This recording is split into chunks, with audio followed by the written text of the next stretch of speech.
My name is Chris Wright. I'm here to talk to you today about redefining the networking industry through collaboration. So I started this talk thinking, well, let's define collaboration. Making sure to make my wife happy, I went straight to the dictionary. She's a librarian. And the definition that I first found is working towards a common goal. And I think that's a reasonable standing definition for collaboration. The next definition I found kind of humorous. It's especially humorous in the context where we work, which is software development. And normally this is reserved for occupied nation states. But I think that collaboration, and this is a warning, hopefully the only buzzword compliant slide in here, collaboration includes things like co-opetition, the prisoner's dilemma, competitive altruism. These are ideas that you're exchanging for mutual benefit. Maybe you're doing some self-sacrifice. Maybe you're working together to build some common infrastructure and then ultimately compete as companies. Or maybe it's the I'll scratch your back if you scratch my back kind of philosophy where you're reviewing each other's code and you develop some individual relationships within a collaborative community. By the way, when I started on this journey of developing these slides, I saw I had a 30-minute track. Late last night, I looked at the schedule and it said James had disappeared, and I had a 60-minute track. So I frantically added some slides, which I will probably skip through along the way because James hasn't disappeared. He is here and he's ready to talk next. And we're in the unfortunate position of standing between you and lunch, so. What else is important about collaboration? Diversity. This is something we talk a lot about in communities. We want to build diverse communities as a mechanism for making that community sustainable, making this collaboration effective.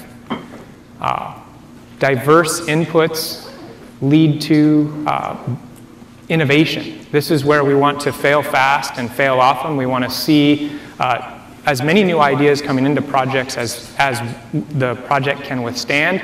And it's the sort of review process that weeds out the obviously bad ideas and the good ones rise to the top. This is sort of an evolutionary biology view of collaboration in software development. Working to support a large variety of use cases. Arguably, Linux is the poster child for this. It's deployed in innumerable different environments, phones, servers. You've heard it all at collaboration summits in the past. But it's these variety of use cases that help require refactoring and improving the core architectures of the software project to make it sort of a long-term sustainable project. Scratching your own itch, developers coming in with some very specific thing that they care about, again, is building up this diversity. And diversity is something that I believe is a key success, a key value for a successful collaborative community. And I have on here a notion of short-term versus long-term, and this is sort of, if you look at a monocrop culture, you're optimizing for maximum yield, you're pessimizing for long-term sustainability. A more diverse crop will be a sustainable environment, but it doesn't necessarily give you that focused yield right up front. So there's a balance, a trade-off, where collaboration, you're really focused on not just today, but also a long term. So I mentioned this already, but obviously community is key to collaboration. And it's not just dancing penguins, it's real humans working together to solve real problems. Occasionally you'll hear the naysayers of collaboration and community argue that it's just a waste of time, building consensus is slow, you can never get anything done, and in fact, a negative collaborative environment is worse than no collaboration at all. You'd be better off to go it alone. The value of community is coming together and building systems for communicating, tooling to improve your processes, so that you can actually take all of this collective effort and quickly transform it into real tangible work. And one of the aspects here that's important is that tangible work isn't just the software that you're delivering, it's the entire community that you're actually building. Bringing developers and users together shortens the feedback loop so that you don't have to wait a traditional software cycle between a feature introduction, and a user using it and realizing it's nothing even remotely like what they were interested in. So you hear release early, release often all the time. And generally, this sums up to me to the notion that the whole is greater than the sum of the parts.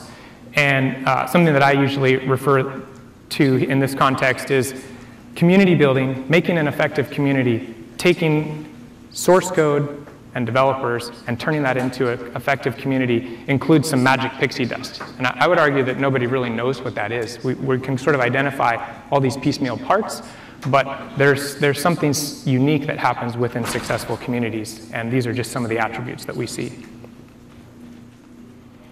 So we have Tux sprinkling magic pixie dust, and together we're building a diverse community to write and maintain software that solves problems users care about. To me, this is collaboration.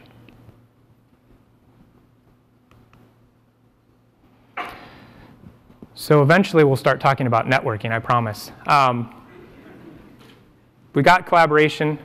Let's talk about where this pressure to do anything different and interesting in networking came from. Virtualization in the cloud has been a big change in the industry. It's changed how data centers operate. And the notion of infrastructure as a service, creating a pool of resources that users can just quickly allocate exactly what they need in terms of storage, compute, and networking to build up an infrastructure to support their application. This is nothing new. It's not surprising. We've been talking about it for years. What's important to note here is the compute piece we have, well, let's call it solved. I mean, we've got hardware support for virtualization. We have software support for pair virtualization.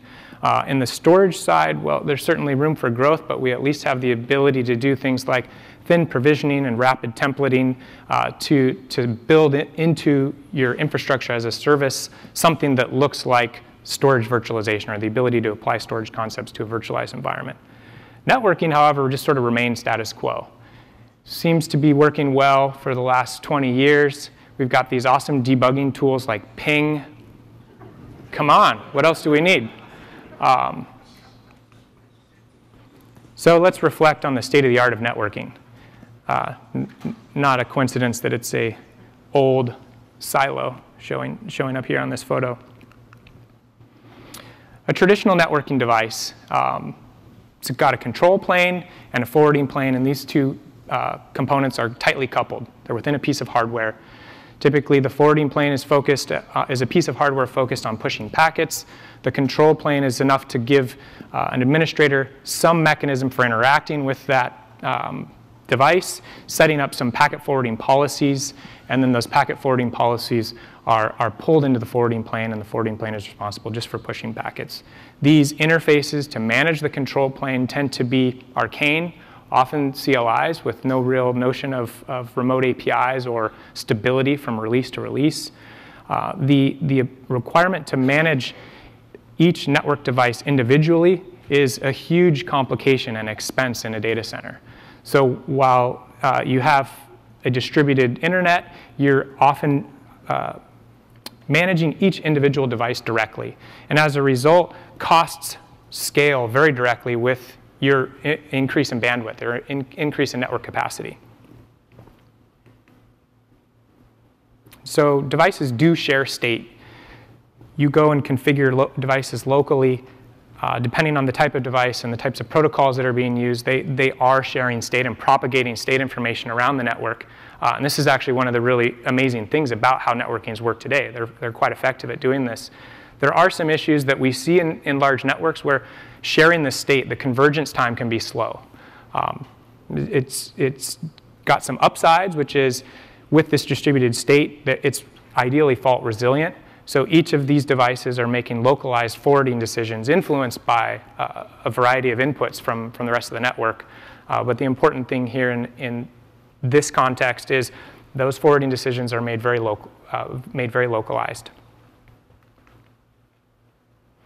The other thing about the current state of the art of network is, well, it's vendor-centric. So most people are getting their network infrastructure from a vendor. The vendor is providing kind of a monolithic approach to how do we solve networking. It's vertically integrated from the low-level forwarding devices up to any kind of control interfaces and monitoring and management interface systems. Often you'll see proprietary protocols.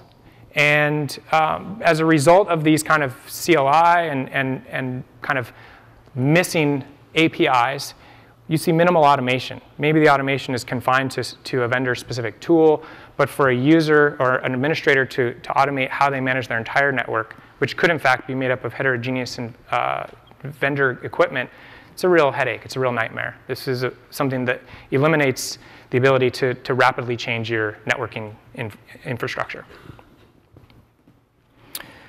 The networking industry does participate in a form of collaboration. This is collaboration through standards bodies, SDOs. The downsides of SDOs, who I think we're all familiar with, besides the notion that there's so many standards, which one do you choose?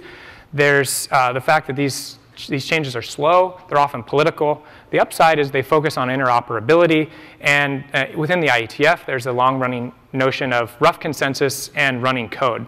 And those last two, interoperability and rough consensus and running code, translate very well into an open source environment. It's the top two that are problematic in an SDO or a standards body collaboration. So let's switch gears and talk about software-defined networking. Software-defined networking is fundamentally separating, I'm sure you've heard this before, it's fundamentally separating the control plane from the data plane or the forwarding plane.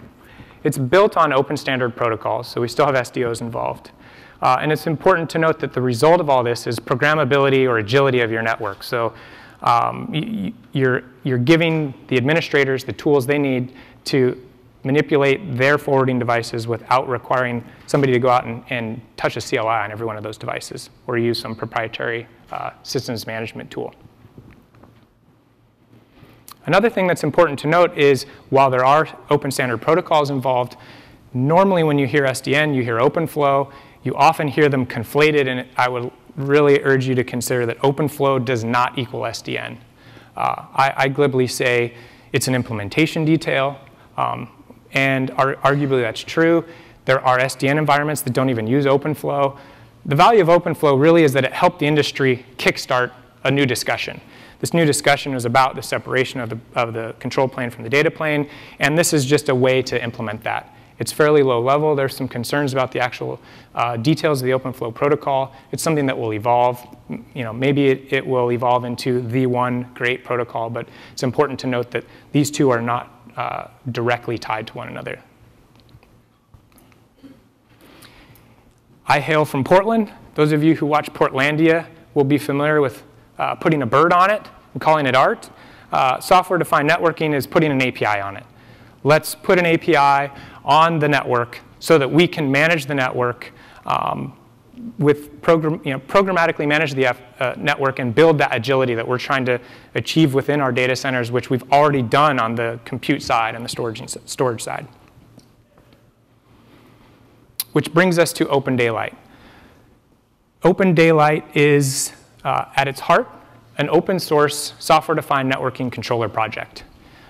The top piece of this slide is talking about the open source piece, and it's got all the core aspects you would expect of an open source project.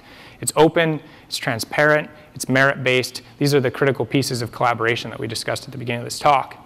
There is a consortium behind it, or a foundation, or an umbrella organization, and the role of that umbrella organization is to facilitate and advocate for this project, much in the way Linux Foundation works to help facilitate and advocate for Linux. So this is a view of OpenDaylight. Hopefully it's rendering on the screen. An architectural view of OpenDaylight, which is trying to show you roughly what we're endeavoring to achieve in this project. It's building up a controller platform. It's a framework for controlling your network. The core of this framework is something called the service abstraction layer. I liken this to a Linux operating system, where the core of the operating system is the kernel. The very base of the kernel, you've got pieces touching hardware, drivers, Above the drivers, you have some abstractions, whether it's the driver model, whether it's the VFS layer, something like that, that's ultimately surfacing a system call to user space where applications can interact with the kernel. We have a very similar structure in the OpenDaylight project, the difference being that abstraction layer is not seeing drivers plugged in, but instead it's having protocols plugged in at the bottom. So OpenFlow is an example. On top, you have network-specific services, the ability to get inventory of your devices, the ability to see your topologies, et cetera. And on top, you've got APIs, so that applications can then program the network. We recently released the first release of OpenDaylight was February 4th, 2014, so it's a little over a month old. It's almost a year since the project started. The culmination of that first year included 150, roughly, contributors, over 1 million lines of code, which I'm not sure is a great metric in this case, considering how fast we're moving, and be nice to see more contributors managing this large body of code, but it's impressive to see what we're doing in such a short order. We've received some accolades from the industry, the Black Duck Rookie of the Year.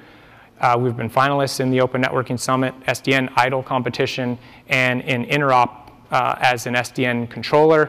And that last one is particularly impressive considering the competition that we are working with are Cisco's APIC and VMware's NSX controller, which are arguably sort of the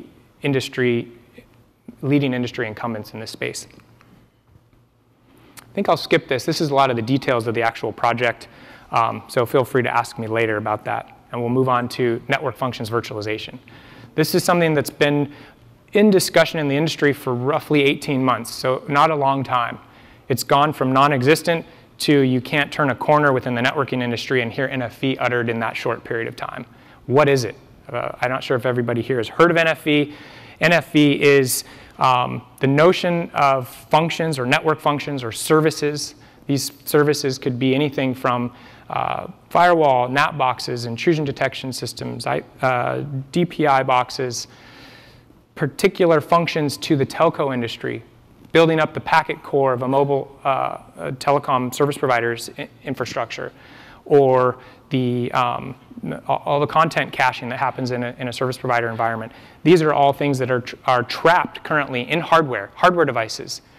And these middle boxes are expensive. If you look at a data center, something like 30 to 40% of a data center networking infrastructure could be attributed to middle boxes. They are also hardware, therefore the procurement cycle and the rollout of a new service is slow. You've got to procure this hardware, you've got to set it up. It's potentially now going to be a bottleneck because it may be only a single piece of hardware.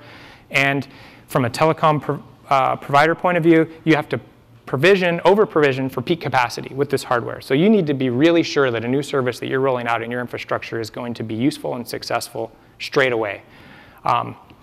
The ETSI NFV ISG is a standards organization that's tried to formalize what is NFV and what are some of the requirements that the telecom service provider operators are facing in this context. The goal of NFV is to take all of that functionality that's currently trapped in hardware, hoist it out of the hardware, place it in software, and put that software in a virtual machine and run that virtual machine on a cloud, on an arbitrary generic compute and networking infrastructure.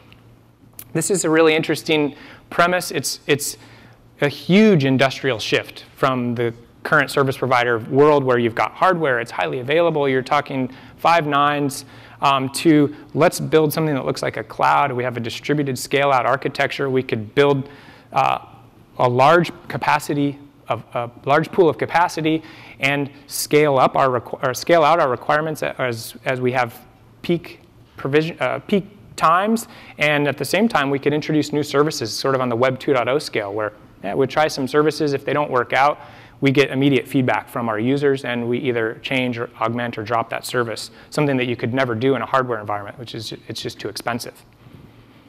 Another core component of NFV is this notion of SDN. So now you've got all of these functions.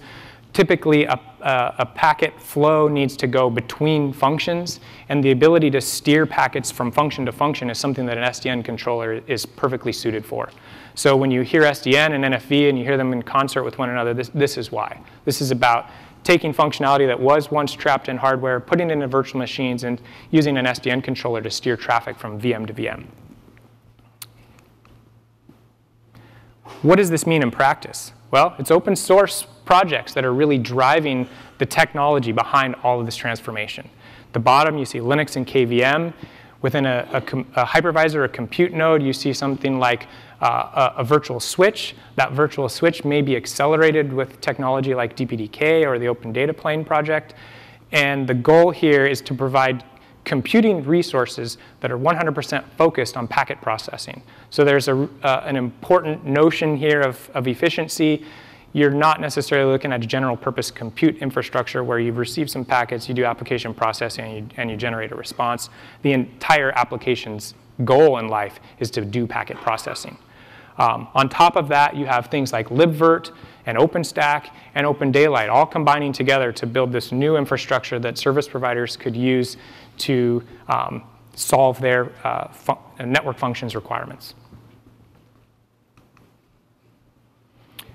As a result of the ETSI NFV ISG work, a subset of members of that standards body have collaborated together, come together to say, standards bodies are cool and all, but let's do real work.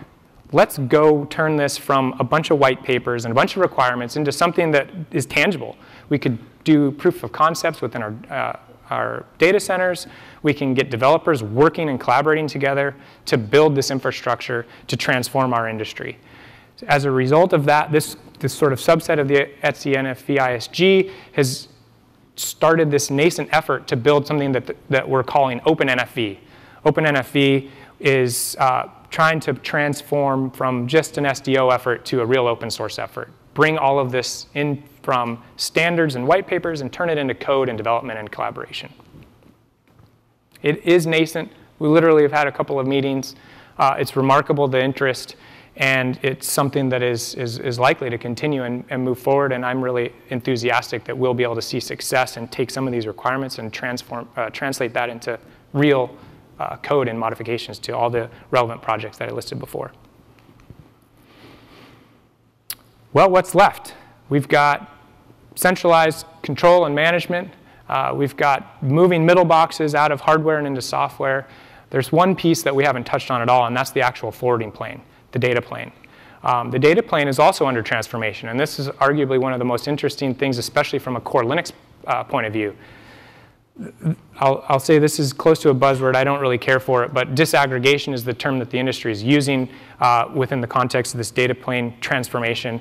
And the other notion here is software packet processing, which I touched on briefly before. We'll go into it a little bit more.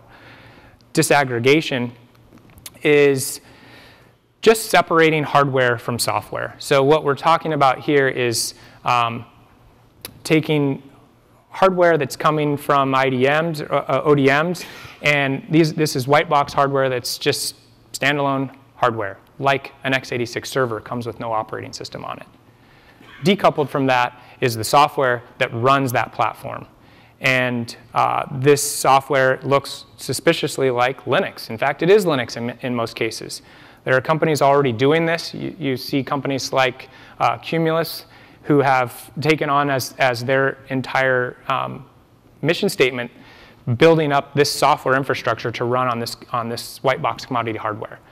This is, to me, a really exciting and fascinating last mile into the data center where we've got all of the management pieces in play, and now we can sort of move into that forwarding plane directly. And to me, this is really analogous to something that we saw in the server industry. We had tightly coupled hardware and software. That was RISC Unix. RISC Unix was disrupted by x86 and Linux. x86 is decoupled from the Linux operating system. Here we're looking at the same progression in the data plane, and this to me is a really exciting thing. I have on here the Open Compute project, which has a networking focus group. Within that focus group, you've seen folks like Mellanox, Broadcom, Intel, Cumulus providing their feedback and sort of requirements and descriptions of their SDKs. In the case of Mellanox, it's actually completely open. And this is really a goal to turn the switching layer into something that can be built completely out of open source software. software packet processing is also a key component here. So you're taking hardware and pushing packets from top-of-rack switch to top-of-rack switch and into your core routers, but you're also pushing those into servers, and those servers may be hosting network processing applications. This is where you have the Open vSwitch. The interesting thing here is from one perspective, as Linux kernel developers who are here, you might consider some of these technologies as a challenge to the Linux kernel, because in some cases it's actually pulling packets directly from the NIC into the application, which is typically running in user space. It's seen something like 10x performance improvements in many cases, and I think it's an open question if this is the best long-term architecture, but it's certainly successful and valuable right now. It's solving real problems and doing it at an order of magnitude more efficient than we can do in Linux currently.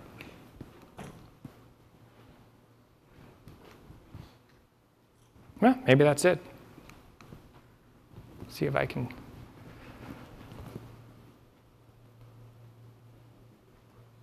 Well, really, that is it. I have two final slides, which are just closing slides. The final slide is showing a stack of software, this is all open source. These are all collaborative projects. These collaborative projects are combining to build an infrastructure within a data center that is using open source to solve all of your networking requirements. And this is how collaboration is redefining the state of the networking industry. Thank you.